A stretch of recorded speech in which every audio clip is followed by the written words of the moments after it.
The disciples, the people closest to Jesus, got him wrong. Not partially wrong, but completely wrong. And once you see why, it's going to change completely the way you read the Bible. So here's the problem. The disciples don't misunderstand Jesus because they lacked information. They had all of it. They saw the miracles, they heard the teachings, and they walked with him every single day. So the issue is much deeper than simply having enough information. What they had was the wrong framework. At Caesarea Philippi, Jesus asks, "Who do you think I am?" And Peter answers correctly. He says, "You are the Christ." That is the right answer, but it's not the right meaning. Because Jesus did not match what they thought the Messiah would be. So what kind of expectations did they have? They expected the Messiah that's going to bring power,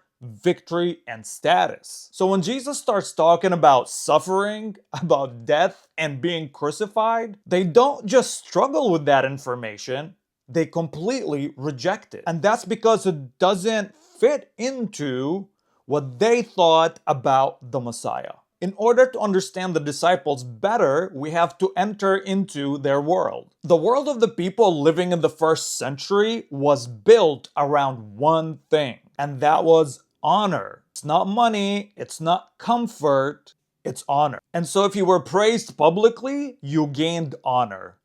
But if you were challenged and you didn't properly respond to that challenge, it meant that you lost your honor. And so in that kind of environment, when it came to honor, there was no neutral. You were either gaining it or losing it. And so the whole concept of honor is tied very much with power. In other words, power means to gain more and more honor.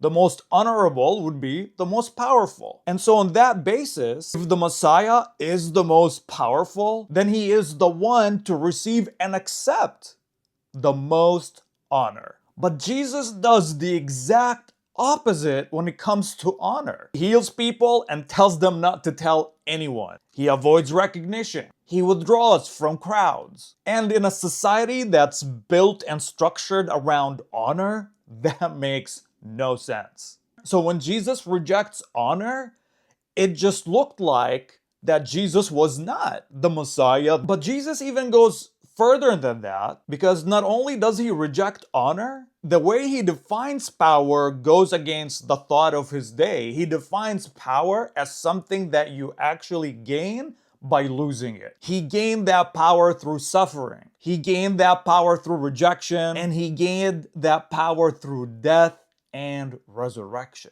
So the disciples didn't understand Jesus because he was unclear. They knew and they said and answered that he was the Messiah, but they were using and imposing the wrong interpretive framework to everything that Jesus did. And so in thinking about this, I think we should ask ourselves, based on that analysis, are you expecting Jesus as the Messiah that he actually is, or as the one that you want him to be? Let me know in the comments what you think about why the disciples misunderstood Jesus.